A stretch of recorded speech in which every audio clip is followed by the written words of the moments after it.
ਰਾਜਨੀਤੀ ਤਾਂ ਹੋ ਹੀ ਰਹੀ ਹੈ, ਬਟ ਕਿਆ ਹੈ ਕਿ ਰਾਜਨੀਤੀ ਦੇ ਨਾਲ ਉੱਥੇ ਲੋਕਾਂ ਦੇ ਜਿਹੜੇ ਰਹਿਸੀ ਹੈ ਉਰੇ ਰਹਿੰਦੇ ਆ ਲੋਕ, ਉਹਨਾਂ ਦੀ ਜ਼ਿੰਦਗੀ ਨਾਲ ਖਿਲਵਾੜ ਹੋ ਰਿਹਾ ਹੈ। ਐਸਾ ਕਿਹੜਾ ਕਾਨੂੰਨ ਹੈ ਜਿਹੜਾ ਇਹਨਾਂ ਨੂੰ ਇਹ ਇਜਾਜ਼ਤ ਦਿੰਦਾ ਵੀ ਰਿਹਾਇਸ਼ੀ ਏਰੀਆ 'ਚ ਸਿਰਫ 10 ਕਦਮ ਦੇ ਅੱਗੇ ਤੁਸੀਂ ਕੁਤਰਾ ਘੇਰ ਦਿਓ? ਬਈ ਉਹ ਕਿਆ ਜਿਹੜੇ ਲੋਕ ਰਹਿੰਦੇ ਕਿਆ ਜਾਨਵਰ ਹੈ ਉਹ? ਇਸ ਹਾਲਾਤ ਦੇ ਵਿੱਚ ਅਸੀਂ ਉਰੇ ਰਹਿ ਰਹੇ ਹਾਂ ਮੈਡਮ, ਇਹ ਨਰਕ ਦੀ ਜ਼ਿੰਦਗੀ ਜੀ ਰਹੇ ਹਾਂ। ਉੱਪਰੋਂ ਦੀ ਤੁਸੀਂ ਇਹ ਇੱਕ ਹੋਰ ਪਲਾਟ 200 ਕਰੋੜ ਰੁਪਏ ਦਾ ਪਲਾਟ ਨੀਰੀ ਵਾਲਾ ਲੈ ਕੇ ਆ ਰਹੇ ਹਾਂ ਮੈਡਮ। ਜਿੱਦਾਂ ਮੌਸਮ ਸੁਹਾਵਣਾ ਹੁੰਦਾ, ਸਾਰੇ ਚੰਡੀਗੜ੍ਹ ਵਾਲੇ ਲੋਕ ਬਾਹਰ ਨਿਕਲੇ ਆਉਂਦੇ ਆ, ਕੋਈ ਸੈਲਫੀ ਪਾ ਰਿਹਾ, ਕੋਈ ਕੁਝ ਕਹਿ ਰਿਹਾ। ਸਾਡੇ ਲਈ ਪਰ ਅਭਿਸ਼ਾਪ ਹੁੰਦਾ ਹੈ। ਇਹ ਜਿਹੜੇ ਲੋਕ ਉਰੇ ਰਹਿ ਰਹੇ ਨਾ, ਮਜਬੂਰੀ ਕਾਰਨ ਰਹਿ ਰਹੇ, ਸ਼ਹਿਰ ਦੇ ਵਿੱਚ ਮਕਾਨ ਨਹੀਂ ਲੈ ਸਕਦੇ, ਇਸ ਮਕਾਨ ਨੂੰ ਵੇਚ ਨਹੀਂ ਸਕਦੇ। ਸਾਡੇ ਹੱਥ ਵੀ ਬੰਨੇ ਹੋਏ ਆ ਔਰ ਸਾਡੀ ਮਤਲਬ ਅੱਖਾਂ ਵੀ ਉਹਨਾਂ ਨੇ ਬੰਦ ਕੀਤੀਆਂ ਹੋਈਆਂ, ਔਰ ਸਾਡੇ ਘਰ ਦੇ ਅੱਗੇ ਖੱਡਾ ਵੀ ਕਰਿਆ ਵੀ ਅਸੀਂ ਚੱਲੀਏ ਤੇ ਵਿਰਚੇ ਗਿਰ ਜਾਈਏ। ਐਦਾਂ ਦਾ ਨਰਕੀ ਇਹ ਜੀਵਨ ਮੈਨੂੰ ਲੱਗਦਾ ਅੱਜ ਤੱਕ ਕੋਈ ਪ੍ਰਸ਼ਾਸਨ ਕਿਸੇ ਨੂੰ ਦੇ ਨਹੀਂ ਸਕ ਰਿਹਾ, ਜਿਹੜੀ ਚੰਡੀਗੜ੍ਹ ਦੀ ਗਵਰਨਮੈਂਟ ਦੇ ਰਹੀ ਹੈ। ਇਹ ਤਾਂ ਚੰਡੀਗੜ੍ਹ ਦੇ ਬਿਲਕੁਲ ਸੈਂਟਰ ਏਰੀਏ ਦੇ ਵਿੱਚ ਹੈ। ਤੁਸੀਂ ਕਿੱਦਾਂ ਨੀਰੀ ਦੇ ਪਲਾਂਟ ਵਾਸਤੇ ਇਹਨਾਂ ਨੂੰ ਪਰਿਆਵਰਨ ਇਜਾਜ਼ਤ ਦੇ ਦੇਗਾ? ਇਹ ਸਾਰੀ ਮਿਲੀ ਭਗਤ ਹੈ ਵੀ ਇਹ ਲੋਕਾਂ ਨੂੰ ਮਾਰਨਾ ਹੈ। ਸਤਿ ਸ਼੍ਰੀ ਅਕਾਲ, ਤੁਸੀਂ ਵੇਖ ਰਹੇ ਹੋ ਦੈਨਿਕ ਸਵੇਰਾ ਟੀਵੀ। ਮੈਂ ਹਾਂ ਨੀਰੂ ਬਜਰਵਾਨ। ਸਿਟੀ ਬਿਊਟੀਫੁਲ ਦੇ ਵਿਚਕਾਰ ਇਹ ਕੂੜੇ ਦਾ ਪਹਾੜ, ਤੇ ਕੂੜੇ ਦੇ ਪਹਾੜ ਨੂੰ ਢੱਕਣ ਦੇ ਲਈ ਇਹ ਦੀਵਾਰ ਲਗਾਈ ਗਈ ਸੀ। ਘੱਟੋ ਘੱਟ 1 ਕਰੋੜ ਤੱਕ ਦੀ ਬਜਟ ਦੀ ਇਹ ਦੀਵਾਰ ਬਣੀ ਹੈ, ਲੇਕਿਨ ਭਾਰੀ ਮੀਂਹ ਦੇ ਕਰਕੇ ਹੁਣ ਇਹ ਡਿੱਗ ਚੁੱਕੀ ਹੈ। ਲੇਕਿਨ ਸਭ ਤੋਂ ਵੱਡੀ ਗੱਲ ਹੈ, ਇਹਦੀ ਡਿੱਗਣ ਦੇ ਕਰਕੇ ਵੀ ਪ੍ਰੋਬਲਮ ਹੈਗੀ ਹੈ, ਕੂੜੇ ਦੇ ਵੀ ਕਰਕੇ ਪ੍ਰੋਬਲਮ ਹੈ, ਕਿਉਂਕਿ ਕੂੜੇ ਤੋਂ ਭਾਰੀ ਮੀਂਹ ਦੇ ਕਰਕੇ ਲੀਚੜ ਜੋ ਹੈ ਸੜਕਾਂ ਦੇ ਵਿਚਕਾਰ ਆ ਚੁੱਕਿਆ ਹੈ, ਤੇ ਇਹ ਜੋ ਹੈ ਸਿਹਤ ਦੇ ਲਈ ਕਾਫੀ ਨੁਕਸਾਨਦਾਇਕ ਹੁੰਦਾ ਹੈ। ਦਿਆਲ ਜਿੱਥੇ ਸਾਡੇ ਨਾਲ ਮੌਜੂਦ ਨੇ। ਦਿਆਲ ਜੀ, ਇਸ ਕੂੜੇ ਦੇ ਪਹਾੜ ਨੂੰ ਲੈ ਕੇ ਹਮੇਸ਼ਾ ਹੀ ਸਿਆਸਤ ਹੁੰਦੀ ਰਹੀ ਹੈ, ਆਪਾਂ ਕਹੀਏ ਵੋਟ ਬੈਂਕ ਦੀ ਰਾਜਨੀਤੀ ਹੁੰਦੀ ਰਹੀ ਹੈ ਕੂੜੇ ਦੇ ਪਹਾੜ ਨੂੰ ਲੈ ਕੇ। ਇਹ ਕੂੜੇ ਦਾ ਪਹਾੜ ਟਸ ਤੋਂ ਮਸ ਨਹੀਂ ਹੋ ਰਿਹਾ, ਤੇ ਹੁਣ ਭਾਰੀ ਮੀਂਹ ਦੇ ਕਰਕੇ ਹੁਣ ਲੀਚੜ ਵੀ ਬਾਹਰ ਆ ਰਿਹਾ। ਨਹੀਂ, ਤੁਸੀਂ ਬਿਲਕੁਲ ਸਹੀ ਕਿਹਾ ਮੈਡਮ, ਰਾਜਨੀਤੀ ਤਾਂ ਹੋ ਹੀ ਰਹੀ ਹੈ, ਬਟ ਕਿਆ ਹੈ ਕਿ ਰਾਜਨੀਤੀ ਦੇ ਨਾਲ ਉੱਥੇ ਲੋਕਾਂ ਦੇ ਜਿਹੜੇ ਰਹਿਸੀ ਹੈ ਉਰੇ ਰਹਿੰਦੇ ਆ ਲੋਕ, ਉਹਨਾਂ ਦੀ ਜ਼ਿੰਦਗੀ ਨਾਲ ਖਿਲਵਾੜ ਹੋ ਰਿਹਾ ਹੈ। ਤਰ੍ਹਾਂ ਦੀ ਬਿਮਾਰੀਆਂ ਉੱਥੇ, ਕੈਂਸਰ ਦੇ ਮਰੀਜ਼ ਹੈ, ਸਕਿਨ ਦੀ ਪ੍ਰੋਬਲਮ, ਮੈਨੂੰ ਖੁਦ ਸਕਿਨ ਦੀ ਪ੍ਰੋਬਲਮ ਹੈ, ਔਰ ਮੇਰੇ ਫਾਦਰ ਸਾਹਿਬ ਦੀ ਡੈਥ ਵੀ ਅਸਥਮਾ ਕਰਕੇ ਹੋਈ ਸੀਗੀ। ਮਦਰ ਵੀ ਮੇਰੇ ਗੁਜ਼ਰ ਚੁੱਕੇ ਆ। ਸਾਡੀ ਦੂਸਰੀ ਪੀੜ੍ਹੀ ਤੀਸਰੀ ਪੀੜ੍ਹੀ ਚੱਲ ਰਹੀ ਹੈ ਇਸ ਟਾਈਮ 'ਤੇ। ਕਹਿਣ ਦਾ ਮੇਰਾ ਮਤਲਬ ਹੈ ਕਿ 1 ਸਾਲ ਪਹਿਲਾਂ ਇਹ ਦੀਵਾਰ ਜਦੋਂ 5 ਫੁੱਟ ਦੀ ਸੀਗੀ, ਉਹ ਦੀਵਾਰ ਗਿਰ ਗਈ ਸੀ ਫਲੱਡ ਕਾਰਨ ਹੀ। ਉਹ 12 ਜੂਨ 2022 ਤੋਂ ਆਪਣਾ 21 ਦੀ ਗੱਲ ਹੈ। ਉਸ ਤੋਂ ਬਾਅਦ ਇਹਦਾ ਬਜਟ ਤੈਅ ਕਰਿਆ ਗਿਆ, ਕਰੋੜੋਂ ਰੁਪਏ ਇਸ 'ਤੇ ਖਰਚੇ ਗਏ। 1 ਕਰੋੜ ਰੁਪਏ ਦਾ ਖਰਚ ਕਰਕੇ ਦੀਵਾਰ ਬਣਾਈ ਗਈ, ਔਰ ਇਹਦੀ ਉਚਾਈ ਇਹਨਾਂ ਨੇ 20 ਫੁੱਟ ਕਰਤੀ ਜੀ। ਵੀ ਅਸੀਂ 20 ਫੁੱਟ ਦੀ ਦੀਵਾਰ ਬਣਾ ਰਹੇ, ਕਚਰਾ ਬਾਹਰ ਨਹੀਂ ਆਏਗਾ। ਅੱਜ ਤੁਸੀਂ ਇੱਥੇ ਆ ਕੇ ਦੇਖ ਰਹੇ ਹੋ ਕਿ ਸਾਡਾ ਰੈਜ਼ੀਡੈਂਸ ਏਰੀਆ, ਇੱਥੇ ਲੱਖਾਂ 'ਚ ਸੰਖਿਆ 'ਚ ਲੋਕ ਰਹਿੰਦੇ ਆ। ਸਾਡੇ ਘਰਾਂ ਤੋਂ 10 ਫੁੱਟ ਦੀ ਦੂਰੀ ਦੇ 10 ਕਦਮ ਦੀ ਦੂਰੀ 'ਤੇ ਦੀਵਾਰ ਹੈ, ਉਹਦੇ ਪਿੱਛੇ ਕਚਰਾ ਹੈ। ਕਾਨੂੰਨ ਦੇ ਹਿਸਾਬ ਨਾਲ ਮੈਨੂੰ ਨਹੀਂ ਸਮਝ ਆਉਂਦਾ ਵੀ ਐਸਾ ਕਿਹੜਾ ਕਾਨੂੰਨ ਹੈ ਜਿਹੜਾ ਇਹਨਾਂ ਨੂੰ ਇਹ ਇਜਾਜ਼ਤ ਦਿੰਦਾ ਵੀ ਰਿਹਾਇਸ਼ੀ ਏਰੀਆ 'ਚ ਸਿਰਫ 10 ਕਦਮ ਦੇ ਅੱਗੇ ਤੁਸੀਂ ਕੁਤਰਾ ਘੇਰ ਦਿਓ? ਬਈ ਉਹ ਕਿਆ ਜਿਹੜੇ ਲੋਕ ਰਹਿੰਦੇ ਕਿਆ ਜਾਨਵਰ ਹੈ ਉਹ? ਤੁਸੀਂ ਅਗਰ ਇਹੀ ਕਿਸੇ VIP ਸੈਕਟਰ ਦੇ ਵਿੱਚੋਂ ਕੂੜੇ ਦੀ ਗੱਡੀ ਵੀ ਕਿਸੇ ਅਫਸਰ ਦੇ ਘਰੋਂ ਦੀ 2 ਸੈਕਿੰਡ ਵੀ ਖੜੀ ਹੋ ਜਾਏ ਨਾ, ਉਹਨਾਂ ਨੂੰ ਅਲਰਜੀ ਹੋ ਜਾਂਦੀ ਹੈ ਵੀ ਕੂੜੇ ਦੀ ਗੱਡੀ ਇੱਥੇ ਨਹੀਂ ਖੜੀ ਕਰਕੇ ਆਣੀ ਹੈ। ਤੇ ਤੁਸੀਂ ਦੇਖੋ ਵੀ ਅਸੀਂ ਆਪਣੇ ਬੱਚਿਆਂ ਨੂੰ ਲੈ ਕੇ ਕਿਸ ਤਰ੍ਹਾਂ ਉਰੇ ਕਿੱਦਾਂ ਦੀ ਜ਼ਿੰਦਗੀ ਜੀ ਰਹੇ ਹਾਂ। ਉਰੇ ਰਿਸ਼ਤੇ ਨਹੀਂ ਹੋ ਰਹੇ, ਤਲਾਕ ਹੋ ਰਹੇ ਲੜਕੀਆਂ ਦੇ, ਤੇ ਬਾਹਰੋਂ ਦੀ ਕੋਈ ਲੜਕਾ ਉਰੇ ਵਿਆਹ ਕਰਨ ਨੂੰ ਤਿਆਰ ਨਹੀਂ ਹੈਗਾ। ਛੋਟੇ ਬੱਚੇ ਨੂੰ ਅਸਥਮਾ ਹੈਗਾ। ਇਸ ਹਾਲਾਤ ਦੇ ਵਿੱਚ ਅਸੀਂ ਉਰੇ ਰਹਿ ਰਹੇ ਹਾਂ ਮੈਡਮ, ਇਹ ਨਰਕ ਦੀ ਜ਼ਿੰਦਗੀ ਜੀ ਰਹੇ ਹਾਂ। ਉੱਪਰੋਂ ਦੀ ਤੁਸੀਂ ਇਹ ਇੱਕ ਹੋਰ ਪਲਾਟ 200 ਕਰੋੜ ਰੁਪਏ ਦਾ ਪਲਾਟ ਨੀਰੀ ਵਾਲਾ ਲੈ ਕੇ ਆ ਰਹੇ ਹਾਂ, ਔਰ ਲੈ ਕੇ ਨਹੀਂ ਆ ਰਹੇ, ਜ਼ਬਰਦਸਤੀ ਥੋਪ ਰਹੇ ਹਾਂ ਵੀ ਲਾਣਾ ਹੈ ਤਾਂ ਇਸੀ ਜਗ੍ਹਾ 'ਤੇ ਲਗਾਉਣਾ। ਆਹੀ ਇੱਕ ਜਗ੍ਹਾ ਬਚੀ ਹੋਈ ਹੈ, ਔਰ ਅਸੀਂ ਇਹਨਾਂ ਵਿਰੋਧ ਕਰਕੇ ਥੱਕ ਗਏ ਹਾਂ, ਪਰ ਸਾਡੀ ਕੋਈ ਸੁਣਵਾਈ ਨਹੀਂ ਹੋ ਰਹੀ ਹੈ। ਕਿਵੇਂ ਦੇਖਦੇ ਹੋ, ਕਿਉਂਕਿ ਇਸ ਕੂੜੇ ਦੇ ਪਹਾੜ ਦੀ ਆਪਾਂ ਜਦ ਗੱਲ ਕਰਦੇ, ਲੋਕ ਸੈਲਫੀਆਂ ਬਹੁਤ ਖਿਚਾਉਂਦੇ ਨੇ ਪਹਾੜਾਂ ਦੇ ਵਿੱਚ ਜਾ ਕੇ। ਅੱਜ ਮੌਸਮ ਵੀ ਕਹੀਏ ਤਾਂ ਬਹੁਤ ਸਾਰੇ ਲੋਕ ਸੁਖਨਾ ਲੈ ਗਏ ਨੇ। ਇੱਥੇ ਜੇ ਆਪਾਂ ਸੈਲਫੀ ਕਹੀਏ, ਇਹ ਕੂੜੇ ਦੀ ਸੈਲਫੀ ਦੇ ਵਿਚਕਾਰ ਜੇ ਅਗਰ ਲੋਕਾਂ ਨੂੰ ਜਾਗਰੂਕ ਕਰਨਾ ਹੈ ਤਾਂ ਕੂੜੇ ਦੀ ਸੈਲਫੀ ਦੇ ਨਾਲ ਵੀ ਲੋਕਾਂ ਨੂੰ ਜਾਗਰੂਕ ਕਰ ਸਕਦੇ ਨੇ, ਪ੍ਰਸ਼ਾਸਨ ਨੂੰ ਜਾਗਰੂਕ ਕਰ ਸਕਦੇ, ਕਾਉਂਸਲਰਸ ਨੂੰ ਜਾਗਰੂਕ ਕਰ ਸਕਦੇ ਨੇ। ਬਿਲਕੁਲ ਮੈਡਮ, ਜਿੱਦਾਂ ਮੌਸਮ ਸੁਹਾਵਣਾ ਹੁੰਦਾ, ਸਾਰੇ ਚੰਡੀਗੜ੍ਹ ਵਾਲੇ ਲੋਕ ਬਾਹਰ ਨਿਕਲੇ ਆਉਂਦੇ ਆ, ਕੋਈ ਸੈਲਫੀ ਪਾ ਰਿਹਾ, ਕੋਈ ਕੁਝ ਕਹਿ ਰਿਹਾ। ਸਾਡੇ ਲਈ ਪਰ ਅਭਿਸ਼ਾਪ ਹੁੰਦਾ ਹੈ। ਜਦੋਂ ਬਾਰਿਸ਼ ਹੋਏਗੀ ਉਸ ਤੋਂ ਬਾਅਦ ਹੁਣ ਧੁੱਪ ਨਿਕਲੇਗੀ, ਫਿਰ ਇੱਥੇ ਦੇ ਹਾਲਾਤ ਕਿੱਦਾਂ ਹੋ ਜਾਣਗੇ? ਜਿੱਦਾਂ ਹੁਣ ਤੁਸੀਂ ਖੜੇ ਹੋ ਤਾਂ ਉਸ ਟਾਈਮ ਖੜੇ ਵੀ ਨਹੀਂ ਹੋ ਪਾਓਗੇ, ਇੰਨੀ ਬਦਬੂ ਹੁੰਦੀ ਹੈ। ਖੜਾ ਉਰੇ ਨਹੀਂ, ਘਰ ਦੇ ਅੰਦਰ ਨਹੀਂ ਬੈਠ ਸਕਦੇ, ਇੰਨੀ ਜ਼ਿਆਦਾ ਸਮੈਲ ਹੁੰਦੀ ਹੈ ਕਿ ਉਲਟੀ ਆਉਣ ਨੂੰ ਮਨ ਕਰਦਾ ਹੈਗਾ। ਦਿਲ ਕੱਚਾ ਹੁੰਦਾ, ਅੱਖਾਂ 'ਚ ਜਲਨ ਹੁੰਦੀ ਹੈ। ਸਵੇਰੇ ਦੇ ਇੱਥੇ ਪੈਰਾਂ ਇਹਦੇ ਵਿੱਚ ਲੀਚੜ ਲੱਗਿਆ, ਪੈਰਾਂ 'ਚ ਜਲਨ ਹੋ ਰਹੀ ਹੈ, ਹਜੇ ਤੱਕ ਠੀਕ ਨਹੀਂ ਹੋਈ ਹੈ। ਜੇ ਇੰਨਾ ਸਭ ਕੁਝ ਹੁੰਦਾ ਫਿਰ ਰੋਟੀ ਖਾਣ ਦਾ ਜੀ ਕਿਵੇਂ ਹੋਊਗਾ? ਮੈਡਮ ਕੁਛ ਨਹੀਂ ਹੈ, ਤੁਸੀਂ ਤਾਂ ਸਾਡੇ ਘਰੇ ਦੀ ਇੱਕ ਵਾਰ ਵਿਜ਼ਿਟ ਤੁਸੀਂ ਕਰਕੇ ਦੇਖੋ, 4 ਮੌਤ ਤਾਂ ਇੱਥੇ ਹੋਈ ਵੀ ਹੈ ਕੈਂਸਰ ਦੀ। ਉਹਨਾਂ ਦੇ ਘਰ ਤੁਸੀਂ ਤਸਵੀਰਾਂ ਲੱਗੀਆਂ ਹੋਈਆਂ ਮਰੇ ਵਾਲੇ ਦੀ, ਵੜਦੇ ਹੋਏ ਐਦਾਂ ਦਾ ਮਹਿਸੂਸ ਹੁੰਦਾ। ਇਹ ਜਿਹੜੇ ਲੋਕ ਉਰੇ ਰਹਿ ਰਹੇ ਨਾ, ਮਜਬੂਰੀ ਕਾਰਨ ਰਹਿ ਰਹੇ, ਸ਼ਹਿਰ ਦੇ ਵਿੱਚ ਮਕਾਨ ਨਹੀਂ ਲੈ ਸਕਦੇ, ਇਸ ਮਕਾਨ ਨੂੰ ਵੇਚ ਨਹੀਂ ਸਕਦੇ। ਸਾਡੇ ਹੱਥ ਵੀ ਬੰਨੇ ਹੋਏ ਆ ਔਰ ਸਾਡੀ ਮਤਲਬ ਅੱਖਾਂ ਵੀ ਉਹਨਾਂ ਨੇ ਬੰਦ ਕੀਤੀਆਂ ਹੋਈਆਂ, ਔਰ ਸਾਡੇ ਘਰ ਦੇ ਅੱਗੇ ਖੱਡਾ ਵੀ ਕਰਿਆ ਵੀ ਅਸੀਂ ਚੱਲੀਏ ਤੇ ਵਿੱਚ ਹੀ ਗਿਰ ਜਾਈਏ। ਐਦਾਂ ਦਾ ਨਰਕੀ ਜੀਵਨ ਮੈਨੂੰ ਲੱਗਦਾ ਅੱਜ ਤੱਕ ਕੋਈ ਪ੍ਰਸ਼ਾਸਨ ਕਿਸੇ ਨੂੰ ਦੇ ਨਹੀਂ ਸਕ ਰਿਹਾ, ਜਿਹੜੀ ਚੰਡੀਗੜ੍ਹ ਦੀ ਗਵਰਨਮੈਂਟ ਦੇ ਰਹੀ ਹੈ। ਕਿਉਂਕਿ ਲੀਚੜ ਨੂੰ ਲੈ ਕੇ ਕਾਫੀ ਚਰਚਾ ਹੈ ਬਹੁਤ ਥਾਂ ਤੇ। ਮੈਂ ਪਿੱਛੇ ਵੀ ਵੇਖਿਆ ਕਾਲਾ ਪਾਣੀ ਜੇ ਆਪਾਂ ਕਹਿੰਦੇ ਨੇ ਲੀਚੜ ਵੱਧ ਰਿਹਾ ਹੈ ਤੇ ਬੜੇ ਗਲੀਆਂ ਦੇ ਵਿਚਕਾਰ ਇਹ ਜੇ ਹੈ ਵੜ ਚੁੱਕਿਆ ਹੈ। ਤਾਂ ਤੁਸੀਂ ਪ੍ਰਸ਼ਾਸਨ ਨੂੰ ਜਾਂ ਕਾਉਂਸਲਰ ਦੇ ਨਾਲ ਗੱਲ ਕਰਕੇ ਇਸ ਦੇ ਉੱਤੇ? ਮੈਡਮ ਜੀ ਇਹ ਹੈ, ਮੈਂ ਤਾਂ ਕਾਰਪੋਰੇਸ਼ਨ ਨੂੰ ਸੇਮ ਕਵਾਂਗਾ, ਕਿਉਂਕਿ ਨਗਰ ਨਿਗਮ ਨੇ ਕਿਹਾ ਸੀ ਲੀਚੜ ਦਾ ਪਲਾਂਟ ਲਗਾਤਾ ਪਿੱਛੇ, ਲੀਚੜ ਟ੍ਰੀਟਮੈਂਟ ਪਲਾਂਟ। ਅਗਰ ਉਹ ਪਲਾਂਟ ਲੱਗਿਆ ਤਾਂ ਉਹਦਾ ਇੰਨਾ ਦਾਇਰਾ ਨਹੀਂ, ਐਡਾ ਸਾਰਾ ਲੀਚੜ ਸਾਡੀ ਗਲੀਆਂ 'ਚ ਘੁੰਮ ਰਿਹਾ ਹੈਗਾ, ਇਹਦੀ ਬਦਬੂ ਇੰਨੀ ਆ ਰਹੀ ਹੈ, ਸਮੈਲ ਆ ਰਹੀ ਹੈ। ਮੈਂ ਕਹਿੰਦਾ 2-4 ਬਾਲਟੀਆਂ ਭਰ ਕੇ ਉਹ ਗਵਰਨਰ ਸਾਹਿਬ ਦੇ ਘਰੇ ਭੇਜ ਦਿਓ, ਉਹਨੂੰ ਪਤਾ ਤਾਂ ਲੱਗੇਗਾ ਤੁਸੀਂ ਇੱਥੇ ਟ੍ਰੀਟਮੈਂਟ ਪਲਾਂਟ ਲਗਾਇਆ ਜੀ, ਲੀਚੜ ਦਾ ਲੀਚੜ ਨਿਕਲੇਗਾ। ਇਹ ਐਸੇ ਦਾਅਵੇ ਕੀਤੇ ਸਾਡੇ ਨਾਲ ਵੀ ਅਸੀਂ ਪਲਾਂਟ ਲਗਾਤੇ, ਸਭ ਕੁਝ ਠੀਕ ਹੈ। ਇਹ ਕੋਰਟ ਦੇ ਵਿੱਚ ਇੱਦਾਂ ਦੀ ਭਾਸ਼ਾ ਬੋਲਦੇ ਆ। ਕਿਵੇਂ ਵੇਖਦੇ ਹੋ? ਕਿਉਂਕਿ ਨੀਰੀ ਪ੍ਰੋਜੈਕਟ ਨੂੰ ਲੈ ਕੇ ਪ੍ਰਸ਼ਾਸਕ ਨੇ ਕਿਹਾ ਸੀਗਾ ਕਿ ਇਹ ਜੋ ਪ੍ਰੋਜੈਕਟ ਹੈ ਇਸਨੇ ਨਦੀ ਵੀ ਸਾਫ਼ ਕੀਤੀ ਹੋਈ ਹੈ ਤੇ ਇੱਕ ਬਹੁਤ ਵਧੀਆ ਪ੍ਰੋਜੈਕਟ ਹੈ। ਇਸ ਪ੍ਰੋਜੈਕਟ ਨੂੰ ਲੈ ਕੇ ਵੀ ਕਾਉਂਸਲਰਸ ਦੇ ਵਿਚਕਾਰ ਕਾਫੀ ਲੜਾਈ ਰਹੀ, ਵਿਰੋਧੀ ਧਿਰ ਦੇ ਵਿਚਕਾਰ ਆਪਾਂ ਕਹੀਏ ਲੜਾਈਆਂ ਰਹੀਆਂ ਨੇ। ਮੈਡਮ ਜੀ ਨੀਰੀ ਪਲਾਂਟ ਦੀ ਮੈਂ ਸਾਰੀ ਸਟੱਡੀ ਕਰ ਚੁੱਕੀ ਹੈ, ਲੋਕਾਂ ਨੂੰ ਉਰੇ ਦਿਖਾ ਵੀ ਚੁੱਕਿਆ। ਉਹ ਸ਼ਹਿਰ ਦੇ ਵਿੱਚੋਂ 1.5 ਕਿਲੋਮੀਟਰ ਜਾਂ 150 ਕਿਲੋਮੀਟਰ ਕਹਿ ਰਹੇ ਆ। ਇੱਕ ਸਾਡੇ ਜਿਹੜੇ ਕਲੋਨੀ ਦੇ ਨੁਮਾਇੰਦੇ ਗਏ ਆ ਨਾ, ਉਹਨਾਂ ਦਾ ਬਿਆਨ ਹੈ ਵੀ 25 ਕਿਲੋਮੀਟਰ ਇੱਕ ਪਲਾਂਟ ਹੈ ਔਰ 65 ਕਿਲੋਮੀਟਰ ਇੱਕ ਪਲਾਂਟ ਹੈ। ਲੇਕਿਨ ਤੁਸੀਂ ਇਹ ਲਗਾ ਲਓ ਉਰੇ ਰਿਹਾਇਸ਼ੀ ਏਰੀਏ ਦੇ 10 ਕਦਮ ਦੇ ਉੱਤੇ ਡੰਪਿੰਗ ਗਰਾਊਂਡ ਆਉਂਦਾ ਹੈ। ਕਿਆ ਉਹ ਨੀਰੀ ਦਾ ਪਲਾਂਟ ਉਰੇ ਲਗਾਉਣਾ ਠੀਕ ਹੈ? ਔਰ ਤੁਸੀਂ ਦੇਖੋ ਜੰਗਲਾਤੀ ਏਰੀਏ 'ਚ ਲੱਗਿਆ, ਉਹਦੇ ਆਸ-ਪਾਸ ਪੇੜ ਹੀ ਪੇੜ ਹੈ, ਇੱਕ ਪੇੜ ਨਹੀਂ ਹੈ, ਹਜ਼ਾਰੋਂ ਲੱਖ ਪੇੜ ਹੈ। ਮਤਲਬ ਕਿੰਨੇ ਸਾਰੇ ਏਕੜ, ਮੇਰੇ ਤੋਂ 200 ਏਕੜ ਦੀ ਜ਼ਮੀਨ, ਉਹਦੇ ਅੱਗੇ ਔਰ ਉਹਦੇ ਪਿੱਛੇ ਦੋਨਾਂ 'ਚ ਪੇੜ ਲੱਗੇ ਹੋਏ ਆ, ਵਿੱਚ ਉਹਨਾਂ ਨੇ ਡੰਪਿੰਗ ਗਰਾਊਂਡ ਬਣਾਇਆ ਔਰ ਉਹ ਵੀ ਆਈਲੈਂਡ ਉਹਦੇ ਉੱਤੇ ਪਹਾੜਾਂ ਦੇ ਉੱਪਰ। ਔਰ ਇੱਥੇ ਤੁਸੀਂ ਦੇਖੋ ਜੀ, ਇਹ ਤਾਂ ਚੰਡੀਗੜ੍ਹ ਦੇ ਬਿਲਕੁਲ ਸੈਂਟਰ ਏਰੀਏ ਦੇ ਵਿੱਚ ਹੈ। ਤੁਸੀਂ ਕਿੱਦਾਂ ਨੀਰੀ ਦੇ ਪਲਾਂਟ ਵਾਸਤੇ ਇਹਨਾਂ ਨੂੰ ਪਰਿਆਵਰਨ ਇਜਾਜ਼ਤ ਦੇ ਦੇਗਾ? ਇਹ ਸਾਰੀ ਮਿਲੀ ਭਗਤ ਹੈ ਵੀ ਇਹ ਲੋਕਾਂ ਨੂੰ ਮਾਰਨਾ ਹੈ। ਕਾਉਂਸਲਰ ਕੁਲਦੀਪ ਜੀ ਇੱਥੇ ਮੌਜੂਦ ਨੇ। ਕੁਲਦੀਪ ਜੀ, ਲੋਕਾਂ ਨੂੰ ਕਾਫੀ ਦਿੱਕਤ ਆ ਰਹੀਆਂ ਨੇ ਹੁਣ। ਇਹ ਲੀਚੜ ਜੇ ਹੈ ਤੁਸੀਂ ਦੇਖ ਸਕਦੇ ਹੋ, ਬੜੀ ਥਾਵਾਂ ਤੇ ਮੈਂ ਦੇਖਿਆ ਪੂਰਾ ਜਾਇਜ਼ਾ ਲੈਂਦੇ ਹੋਏ ਆਏ ਆ। ਜੇ ਸਾਬਕਾ ਮੇयर ਨੇ, ਉਹਨਾਂ ਦੇ ਘਰ ਦੇ ਬਾਹਰ ਵੀ ਲੀਚੜ ਜੇ ਹੈ ਬਹਿ ਰਿਹਾ। जैसे कि मैं पहले भी हाउस में आवाज़ उठाता रहा हूँ कि हम ना बेसिकली मैं जीवन नहीं जी रहे, नरकीय जीवन जी रहे हैं। हाउस में बार बार आवाज़ उठाते हैं। हमारे जो मेयर साहब हैं वो हमारी एक आशाएं जीवन पे हंसते हैं, हंसी उड़ाते हैं। एक मैंने मीटिंग में बोला था, अतुल उपाध्याय जी आए हुए थे कि हमारे वहाँ बच्चों के रिश्ते भी नहीं होते हैं। तो मेयर साहब हंस रहे थे। मैं कहा आप हमारी जो है बेबसी पे हंस रहे हैं, वो हमारा जो लाचारी है वो आपका कुछ कर नहीं सकते, लेकिन आप एक प्लांट और लेके आ रहे हो।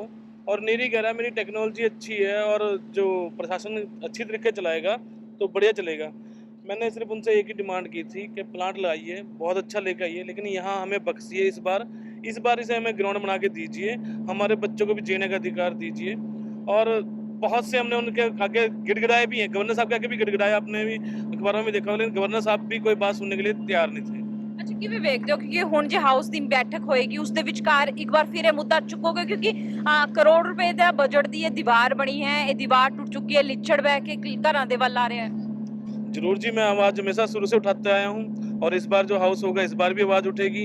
उस जो उनका ट्रिप गया था, स्टडी टूर गया था, उस पर भी आवाज़ उठेगी कि जौन से वो लोग लेके गए हैं 10 लोग, बेसिकली वो पॉलिटिकल उससे थे, अपना पार्टियों से थे। 5 लोग कांग्रेस के थे, 4 लोग भाजपा के थे। उन्होंने आके हमें सही तरीके से रिपोर्ट भी सही तरीके से नहीं दी। ਸਰ, ਸਭ ਤੋਂ ਵੱਡੀ ਗੱਲ ਹੈ ਕਿ ਇੱਥੇ ਇਹ ਵੀ ਕੋਸ਼ਿਸ਼ ਕਰ ਰਹੇ ਨੇ, ਦਿਆਲ ਜੀ ਵੀ ਕੋਸ਼ਿਸ਼ ਕਰ ਰਹੇ ਨੇ।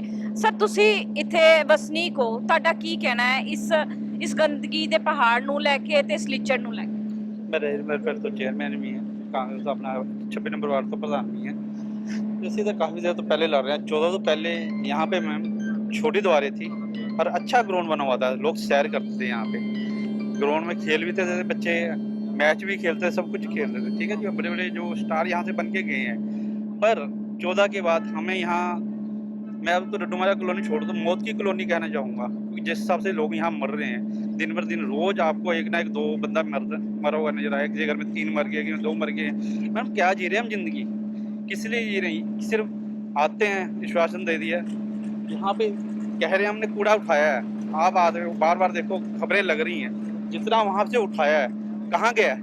इधर ही आया, ये खाली जगह पड़ी थी सारी भर दी यहीं पे, बाहर कहीं नहीं जा रहा। यहाँ से उठाया जाए तो कॉलोनी वालों को विश्वासन है कि उठा रहे हैं, सिर्फ यहाँ सिर्फ पैसे कमाने का धंधा बना लिया। यहाँ से उठ नहीं रही, कुछ नहीं यहाँ उठा रहा है कॉलोनी के अंदर। कहीं आप सोचोगे भी यहाँ उठा रहे हो, नहीं उठ रहा, गंद वैसे का वैसे ही पड़ा है। आज आप देखोगे हम यहाँ घूमते हैं, ये पैरों के हाल देख लो क्या हालात है, पूरा पैरों के नीचे मैम जब घूमते ये हालात हो जाते हैं, कीचड़ बन जाता है, ठीक है जी। तो अब ये पानी लगता है ना जब हम घूमते हैं सड़कों पे, तो ऐसा बुरा हाल हो जाता है, चमड़ी बुरा हाल हो जाता है। क्या करोगे यहाँ पे आप लोग? सिर्फ हमें आश्वासन ही चाहिए यहाँ से। अब जब फिर कह रहे हैं यहाँ दोबारा फिर हम यहाँ फैक्ट्री लगाएंगे सीएनजी गैस, किस लिए लगाओगे? हमें मारने के लिए? वैसे ही मार दो, यहीं से उठा दो। यहाँ से पब्लिक को आपने आश्वासन दिया है, वोटें लेते हो तो उनको उनका हक भी दो। चंडीगढ़ जैसे आप यहाँ से सारी सहूलियत ले रहे हो, टैक्स भी ले रहे हो, पानी भी बढ़ा रहे हो, बिजली का बिल बढ़ा रहे हो, हर चीज बढ़ा रहे हो, तो हमें सुविधा क्यों नहीं दी यार? हम इंसान नहीं है क्या? हमसे भेदभाव क्यों किया जा रहा है? हमें भी वो हक चाहिए जो चंडीगढ़ को हक मिलता है, हमें भी चाहिए, हमें भी चाहिए। ਪਾਪਾ ਜੀ ਤੁਹਾਨੂੰ ਕਿੰਨਾ ਚਿਰ ਹੋ ਗਿਆ ਇੱਥੇ ਰਹਿੰਦੇ ਨੂੰ? ਮੈਨੂੰ ਜੀ ਜੱਦੀ ਕਲੋਨੀ ਉਹਨੇ ਵੀ ਜੱਦੇ ਰਹਿੰਦਾ। ਮੈਨੂੰ ਦਵਾ ਹੋ ਗਿਆ ਵਾ, ਹੁਣ ਮੈਨੂੰ 8 ਸਾਲ ਹੋ ਗਏ ਦਵਾ ਲੈਣੇ ਨੂੰ, ਹਸਪੀਟਲ ਦੇ ਲੈਣਾ 16 ਤੋਂ। ਉਹ ਮੇਰਾ ਬਹੁਤ ਬੁਰਾ ਹਾਲ ਹੈ। ਕਦੀ ਮੈਂ ਚੱਲ ਜਾਂਦਾ ਉਧਰ, ਆਪਣਾ ਮੇਰਾ ਭਰਾ ਰਹਿੰਦਾ ਉੱਥੇ, ਇੱਥੇ ਦਾ ਬਦਬੂ ਆਉਂਦੀ ਆ, ਰਾਤ ਨੂੰ ਸੌ ਵੀ ਨਹੀਂ ਹੁੰਦਾ, ਸਾਰੀ ਰਾਤ ਫਿਰੀ ਜਾਂਦਾ, ਘੁੰਮੀ ਜਾਂਦਾ। ਹੁਣ ਜੇ ਇਹ ਦੀਵਾਰ ਲਾਈ ਹੈ, ਇਸ ਤੋਂ ਪਹਿਲੇ ਇਹ ਕਹਿੰਦੇ ਤੁਹਾਡੇ ਤੋਂ ਪਹਿਲੇ ਜੇ ਦੱਸ ਰਹੇ ਸੀ, ਕਹਿੰਦੇ ਇੱਥੇ ਗਰਾਊਂਡ ਸੀਗਾ, ਹੁਣ ਇਹ ਕੂੜੇ ਦਾ ਪਹਾੜ। ਗਰਾਊਂਡ ਸੀ ਇਹ ਖਾਲੀ ਹੈ ਪਹਿਲਾਂ, ਏਟੀਐਮ ਬਣਾਇਆ ਉਹਦਾ ਪਰੇ ਉੱਪਰ ਬੱਚਿਆਂ ਨੂੰ ਖੇਲਣੇ ਵਾਸਤੇ, ਉਹਦੇ ਬਾਅਦ ਕੂੜਾ ਲੱਭੇ ਸੱਟੂ। ਜੱਦੀ ਕਲੋਨੀ ਬਣੀ, ਮੈਂ ਤਾਂ ਇੱਥੇ ਹੀ ਹਾਂ। ਮੈਂ ਤਾਂ ਦਵਾ ਹੋਇਆ 8 ਸਾਲ ਹੋ ਗਏ, ਮੈਂ ਦਵਾ ਖਾਂਦਾ 16 ਸੈਕਟਰ। ਮੇਰਾ ਬਹੁਤ ਬੁਰਾ ਹਾਲ ਹੈ। ਮੇਰਾ ਰਾਤ ਨੂੰ ਬੱਚੇ ਵੀ ਗਾਲਾਂ ਕੱਢਦੇ ਆ, ਕੰਨ ਵੀ ਨਹੀਂ ਸੌਣ ਦਿੰਦਾ। ਹੁਣ ਇਹ ਜੇ ਮਸ਼ੀਨਾਂ ਆਈਆਂ ਨੇ, ਪਾਣੀ ਦੇ ਟੈਂਕਰ ਕਿਸ ਰਾਸਤੇ ਨੇ? ਇਹ ਟੈਂਕਰ ਆ, ਗੰਦਾ ਪਾਣੀ ਕੱਢ ਕੇ ਚਲੇ ਜਾਣਾ ਜੀ, ਫੇਰ ਹਵਾ ਚੱਲੇਗੀ ਤਾਂ ਅੰਦਰ ਬੈਠ ਨਹੀਂ ਹੁੰਦਾ ਬਿਲਕੁਲ ਵੀ। ਤੁਸੀਂ ਦੇਖ ਸਕਦੇ ਹੋ ਜਿਸ ਦੇ ਅਭੀ ਇਹ ਮੈਂ ਦੱਸਣਾ ਚਾਹਾਂਗਾ ਮੈਡਮ, ਇਹਨਾਂ ਨੇ ਦੇਖਿਆ ਕਿ ਮੀਡੀਆ ਵਾਲੇ ਇੱਥੇ ਬੰਦੇ ਆ ਗਏ, ਡੱਡੂ ਮਾਜਰੇ ਦੇ ਲੋਕ ਇਕੱਠੇ ਹੋ ਗਏ। ਅੱਜ ਤੱਕ ਇਹ ਗੱਡੀਆਂ ਜਿਹੜੀਆਂ ਲੀਚੜ ਸੌਂਕਦੀਆਂ ਨੇ, ਇਹ ਇੱਥੇ ਨਹੀਂ ਆਉਂਦੀਆਂ। ਇਹ ਅੰਦਰੋਂ ਵੀ ਜਿਹੜੇ ਲੀਚੜ ਸੌਂਕ ਕੇ ਨਾ, ਉਹ ਜਿਹੜੇ ਗਟਰਾਂ 'ਚ ਛੱਡਦੀ ਹੈ, ਜਦਕਿ ਅਲਾਓ ਨਹੀਂ ਹੈ ਕਿ ਇਹ ਲੀਚੜ ਤੁਸੀਂ ਗਟਰ 'ਚ ਛੱਡ ਦਿਓ। ਇਹ ਸਿਰਫ ਸਾਡੇ ਨਾਲ ਧੋਖਾ ਹੋ ਰਿਹਾ, ਔਰ ਕੁਝ ਨਹੀਂ ਹੈ। ਤਾਂ ਤੁਸੀਂ ਵੇਖ ਸਕਦੇ ਹੋ, ਇਹਨਾਂ ਦਾ ਕਹਿਣਾ ਹੈ ਕਿ ਅੰਕਲ ਨੂੰ ਰਾਤ ਨੂੰ ਲੈ ਕੇ ਜਾਂਦੇ 16 ਚ। ਅਸੀਂ ਕਾਟ ਦੇਖ ਲਓ, ਬੇਸ਼ੱਕ ਸਾਡੇ ਕੋਲ ਕਾਟ ਪਿਆ ਉੱਥੇ ਦਾ ਬੜਿਆ ਹੈ, ਜਿਹਨਾਂ ਨੂੰ ਦਵਾ ਹੋ ਗਿਆ, ਸਾਹ ਰੁਕ ਜਾਂਦਾ ਉੱਪਰ ਥੱਲੇ। ਇੱਥੇ ਪਹਿਲੇ ਧੂਏ ਦੇ ਰੁਕਦਾ ਸੀਗਾ, ਹੁਣੇ ਕੁਝ ਬਦਬੂ ਦੇ ਰੁਕਣ ਲੱਗ ਗਿਆ। ਸਾਰੀ ਰਾਤ ਕਦੇ ਅੰਦਰ ਕਦੇ ਬਾਹਰ ਫਿਰੀ ਜਾਓਗੇ, ਇੱਧਰ ਦੇ ਕਰਦੇ ਛਾਤੀ ਨੂੰ ਮਰਦੇ ਔਰ ਪੈਸਾ ਸਾਡੇ ਕੋਲ ਹੀ ਬੇਟਾ ਸਾਡਾ ਕਮਾ ਰਿਹਾ। ਤੁਸੀਂ ਵੇਖ ਸਕਦੇ ਹੋ, ਜਦ ਅਸੀਂ ਆਏ ਸੀ ਉਸ ਵੇਲੇ ਇੱਥੇ ਗੱਡੀਆਂ ਮੌਜੂਦ ਨਹੀਂ ਸਨ, ਲੇਕਿਨ ਹੁਣ ਜੇ ਹੈ ਲੀਚੜ ਨੂੰ ਕੱਢਣ ਦੇ ਲਈ ਗੱਡੀਆਂ ਜਿਹਨੇ ਇੱਥੇ ਪਹੁੰਚ ਚੁੱਕੀਆਂ ਨੇ। 1 2 3 ਗੱਡੀਆਂ ਇੱਕਦਮ ਪਹੁੰਚ ਚੁੱਕੀਆਂ ਨੇ। ਦੇਖਣ ਵਾਸਤੇ ਦੇਖੋ ਕੌਣ ਜੀ? ਜਿਹੜੀ ਗੱਡੀਆਂ ਆ ਰਹੀਆਂ ਨਾ, ਇਹ ਕਾਰਪੋਰੇਸ਼ਨ ਦੇ ਅਧਿਕਾਰੀ ਆ ਰਹੇ ਨੇ, ਸਿਰਫ ਮੱਖਣ ਲਾਣ ਆਣਗੇ ਹੁਣ ਪਬਲਿਕ ਨੂੰ ਵੀ ਇੱਥੇ ਖੜੇ ਆ। ਇਹ ਸਾਰਾ ਜਿਹੜਾ ਸੀਵਰੇਜ ਦਾ ਪਾਣੀ ਹੈ ਡਰੇਨਿੰਗ ਸਿਸਟਮ 'ਚ ਜਾ ਰਿਹਾ ਹੈ, ਔਰ ਡਰੇਨਿੰਗ ਸਿਸਟਮ ਜਿੱਥੋਂ ਇੱਥੋਂ ਬਲੋਕ ਹੈ ਅੱਗੇ ਖੁੱਲਿਆ, ਉਹਦੇ ਥੱਲੇ ਜਾਏਗਾ, ਸਾਰਿਆਂ ਦੇ ਘਰ ਤੱਕ ਜਾਏਗਾ। ਹਾਂ, ਉਹ ਅਸੀਂ ਦੇਖਿਆ ਹੈ। ਹਾਂ। ਥਾਂ ਤੇ ਗਲੀਆਂ ਦੇ ਵਿੱਚ ਕਾਲਾ ਪਾਣੀ ਹੈ। ਮਤਲਬ ਇਹ ਸਾਰਾ ਘਰ ਪਹੁੰਚੇਗਾ, ਜਿਹਦੇ ਨਾਲ ਬਿਮਾਰੀਆਂ ਤੁਹਾਨੂੰ ਪਤਾ ਕਿ ਘਰ ਹੀ ਕਰ ਜਾਏਗੀ। ਜਲ ਜੀਰੇ ਦਾ ਗਿਫਟ ਹੈ ਜੀ, ਇਹ ਫ੍ਰੀ ਦੇ ਵਿੱਚ ਡੱਡੂ ਮਾਜਰੀਆ ਨਿਵਾਸੀਆਂ ਨੂੰ ਜਲ ਜੀਰੇ ਦਾ ਗਿਫਟ ਦਿੱਤਾ ਜਾ ਰਿਹਾ ਹੈ। ਇਹਦੇ ਨਾਲ ਇੰਨੇ ਤੰਦਰੁਸਤ ਹੋ ਜਾਂਦੇ ਆ। ਅਸੀਂ ਹੈਜਾ, ਆਪਣਾ ਸਕਿਨ ਪ੍ਰੋਬਲਮ, ਦਮਾ, ਉਹ ਵਾਲੇ ਸਾਨੂੰ ਵਿਟਾਮਿਨ ਮਿਲਦੇ ਹੈਗੇ ਆ, ਜਿਨ੍ਹਾਂ ਤੇ ਪੀਜੀਆਈ ਦੇ ਡਾਕਟਰ ਰਿਸਰਚ ਕਰ ਰਹੇ ਹੈਗੇ ਆ। ਇਹ ਸਾਡੇ ਸ਼ਹਿਰ ਦੇ ਉੱਤੇ ਡੱਡੂ ਮਾਜਰਾ ਦੇ ਇੱਕ ਸਾਡੀ ਮੇਰੀ ਬੇਟੀ ਉਹ ਲਿਖ ਰਹੀ ਹੈ ਡੰਪਿੰਗ ਗਰਾਊਂਡ। ਇਹ ਡੰਪਿੰਗ ਗਰਾਊਂਡ ਨਹੀਂ ਅਸੀਂ ਕਹਿੰਦੇ ਇਹਨੂੰ, मानव निर्मित सुंदर प्लास्टिक के फूलों का बगीचा हमें गिफ्ट किया गया है। हमने बहुत सारी सरकारें आई, बहुत सारी सरकारें गई, इवन सेंट्रल मिनिस्ट्री भी जब इलेक्शन होते हैं तब यहाँ आ जाते हैं और हमारे से वादा करते हैं कि हम हमारे कैंडिडेट को जिताओ, हम इस पहाड़ को उठा देंगे। लेकिन उठाने की बजाय वो पहाड़ अगले 5 साल में 5 गुना बढ़कर और ज्यादा बड़ा हो जाता है। जनता फिर बेचारी भोली वाली वैसी की वैसी। हमने ड्रेनेज सिस्टम के लिए बहुत बार काउंसलर साहब से भी रिक्वेस्ट की है। डड्डू माजरा का जितनी रोड्स हैं उनका रेन वाटर जो सिस्टम है ना, वो सारा ठप पड़ा है। सिर्फ यही इसी जगह का नहीं, पूरे अंदर इंटरनल डड्डू माजरा का जितना भी पानी है वो सारा पानी बरसात का सड़कों के ऊपर से ही बहता है और हर सीजन में सड़कें टूट जाती है। ਲੀਚੜ ਹਰ ਸਾਲ ਹੀ ਰਹਿੰਦਾ ਹੈ। ये हर साल रहता है जी। ये फ्री में जल जीरा है डड्डू माजरा निवासियों को। ਸਭ ਤੋਂ ਵੱਡੀ ਗੱਲ ਹੈ ਇਸ ਕੂੜੇ ਦੇ ਪਹਾੜ ਦੇ ਲਈ ਹਮੇਸ਼ਾ ਸਿਆਸਤ ਹੁੰਦੀ ਰਹੀ ਹੈ, ਸਿਆਸੀ ਰੋਟੀਆਂ ਸੇਕੀਆਂ ਜਾਂਦੀਆਂ ਨੇ, ਲੋਕਾਂ ਦੀ ਜ਼ਿੰਦਗੀ ਨਰਕ ਬਣ ਚੁੱਕੀ ਹੈ, ਅਜਾਬ ਬਣ ਚੁੱਕੀ ਹੈ। ਲੇਕਿਨ ਸਭ ਤੋਂ ਵੱਡੀ ਗੱਲ ਹੈ ਜਦ ਅਸੀਂ ਇੱਥੇ ਪਹੁੰਚੇ ਸਨ ਉਸ ਵੇਲੇ ਇਹ ਲੀਚੜ ਕੱਢਣ ਵਾਲੀ ਗੱਡੀਆਂ ਮੌਜੂਦ ਨਹੀਂ ਸਨ, ਲੇਕਿਨ ਕੁਝ ਹੀ ਦੇਰ ਦੇ ਵਿਚਕਾਰ 1 2 3 ਗੱਡੀਆਂ ਪਹੁੰਚ ਕੇ ਕੰਮ ਸ਼ੁਰੂ ਕਰ ਦਿੰਦੀ ਹੈ। ਪ੍ਰਸ਼ਾਸਨ ਅਧਿਕਾਰੀ ਆ ਕੇ ਜਾਇਜ਼ਾ ਲੈਂਦੇ, ਲੇਕਿਨ ਸਭ ਤੋਂ ਵੱਡੀ ਗੱਲ ਹੈ ਇਹ ਕੂੜੇ ਦਾ ਪਹਾੜ। ਇੱਕ ਪੋਰਸ਼ਨ ਤੁਹਾਨੂੰ ਦਿਖਾਇਆ ਸੀ ਜਿੱਥੇ ਦੀਵਾਰ ਜੋ ਹੈ ਗਿਰੀ ਹੋਈ ਸੀਗੀ, ਹੁਣ ਇੱਕ ਪੋਰਸ਼ਨ ਦਿਖਾ ਰਹੇ ਹਾਂ। ਇਹ ਦੀਵਾਰ ਇੱਥੇ ਬਣੀ ਹੈ ਲੇਕਿਨ ਲੀਚੜ ਜਿਹੜਾ ਪਾਣੀ ਹੈ ਉਹ ਲਗਾਤਾਰ ਇੱਥੋਂ ਬਹਿ ਕੇ ਘਰਾਂ ਦੇ ਵੱਲ ਜਾ ਰਿਹਾ ਤੇ ਤੁਸੀਂ ਦੇਖ ਸਕਦੇ ਹੋ ਕਿ ਲਗਾਤਾਰ ਇਹ ਜਿਵੇਂ ਇੱਕ ਛੋਟਾ ਜਿਹਾ ਦਰਿਆ ਹੜ੍ਹ ਦਾ ਜਿਵੇਂ ਵਗਦਾ ਹੈਗਾ ਉਸ ਤਰੀਕੇ ਦੇ ਨਾਲ ਇਹ ਪਾਣੀ ਸਾਰਾ ਲੀਚੜ ਜੇ ਹੈ ਇੱਥੋਂ ਨਿਕਲ ਰਿਹਾ। ਮੈਂ ਪਹਿਲੇ ਵੀ ਤੁਹਾਨੂੰ ਦੱਸਿਆ ਸੀ ਕਿ ਸਾਨੂੰ ਦੇਖ ਕੇ 3 ਗੱਡੀਆਂ ਆਉਂਦੀਆਂ ਨੇ ਤੇ ਉਸ ਲੀਚੜ ਨੂੰ ਕੱਢਣ ਦੀ ਕੋਸ਼ਿਸ਼ ਕਰਦੀਆਂ ਨੇ, ਲੇਕਿਨ ਜਿਵੇਂ ਹੀ ਸਾਡਾ ਕੈਮਰਾ ਬੰਦ ਹੁੰਦਾ ਸੀ ਉੱਥੋਂ ਨਿਕਲਦੇ ਨੇ ਉਹ ਉੱਥੋਂ ਗਾਇਬ ਹੋ ਜਾਂਦੇ। ਲੇਕਿਨ ਤੁਸੀਂ ਦੇਖ ਸਕਦੇ ਹੋ ਲਗਾਤਾਰ ਇਹ ਜੇ ਲੀਚੜ ਹੈ, ਗੰਦਾ ਪਾਣੀ ਜੇ ਹੈਗਾ ਕੂੜੇ ਦਾ, ਉਹ ਲੋਕਾਂ ਦੇ ਘਰ ਦੇ ਵੱਲ ਜਾ ਰਿਹਾ। ਤੁਸੀਂ ਸਾਹਮਣੇ ਤਸਵੀਰਾਂ ਦੇਖ ਸਕਦੇ ਹੋ, ਇਹ ਲੋਕਾਂ ਦਾ ਘਰ ਹੈ, ਇੱਕ ਨਵਾਂ ਮਕਾਨ ਬਣ ਰਿਹਾ। ਇੱਥੇ ਹੀ ਨਾਲ ਹੀ ਸਾਬਕਾ ਜੇ ਮੇਅਰ ਰਹੇ ਨੇ ਰਾਜੇਸ਼ ਕਾਲੀਆ, ਉਹਨਾਂ ਦਾ ਘਰ ਵੀ ਬਿਲਕੁਲ ਨਾਲ ਸਾਹਮਣੇ ਹੀ ਹੈਗਾ। ਲੇਕਿਨ ਸਭ ਤੋਂ ਵੱਡੀ ਗੱਲ ਹੈਗੀ ਹੈ ਕਿ ਮੇਅਰ ਤੇ ਰਹੇ ਨੇ, ਕਾਉਂਸਲਰ ਵੀ ਰਹੇ ਨੇ ਇਸ ਥਾਂ ਦੇ, ਤੇ ਉਹਨਾਂ ਨੂੰ ਆਈ ਥਿੰਕ ਇਹ ਆਵਾਜ਼ ਚੱਕਣੀ ਚਾਹੀਦੀ ਸੀ। ਲੇਕਿਨ ਜ਼ਿੰਦਗੀ ਨਰਕ ਬਣੀ ਹੋਈ ਹੈ। ਇਹ ਚੰਡੀਗੜ੍ਹ ਦੀ ਸਿਟੀ ਬਿਊਟੀਫੁਲ ਚੰਡੀਗੜ੍ਹ ਦੀ ਇੱਕ ਅਜਿਹੀ ਤਸਵੀਰ ਦਿਖਾ ਰਹੇ ਹਾਂ ਜੋ ਸ਼ਾਇਦ ਹੀ ਬਹੁਤ ਘੱਟ ਲੋਕਾਂ ਤੱਕ ਜੇ ਹੈ ਪਹੁੰਚਦੀ ਹੈ। ਲੇਕਿਨ ਇਹ ਭਾਰੀ ਮੀਂਹ ਦੇ ਕਰਕੇ ਜੇ ਹੈ ਇਹ ਤੁਸੀਂ ਤਸਵੀਰਾਂ ਦੇਖ ਸਕਦੇ ਹੋ। ਹੁਣ ਇਹ ਕੋਈ ਨਹੀਂ ਕਹਿ ਸਕਦਾ ਇਹ ਸਿਟੀ ਬਿਊਟੀਫੁਲ ਦਾ ਹਿੱਸਾ ਹੈ। ਇਹ ਸਿਟੀ ਬਿਊਟੀਫੁਲ ਦਾ ਉਹ ਹਿੱਸਾ ਹੈ ਜਿੱਥੇ ਲੋਕਾਂ ਦੀ ਜ਼ਿੰਦਗੀ ਜੇ ਹੈ ਕਿਤੇ ਨਾ ਕਿਤੇ ਜੇ ਹੈ ਅਜਾਬ ਬਣੀ ਹੈ, ਨਰਕ ਬਣੀ ਹੋਈ ਹੈ। ਲੇਕਿਨ ਹਾਲੇ ਵੀ ਪ੍ਰਸ਼ਾਸਨ ਜੇ ਹੈ ਕਹਿ ਰਹੇ ਨੇ ਕੋਈ ਜਾਗ ਰਿਹਾ ਨਹੀਂ ਹੈ।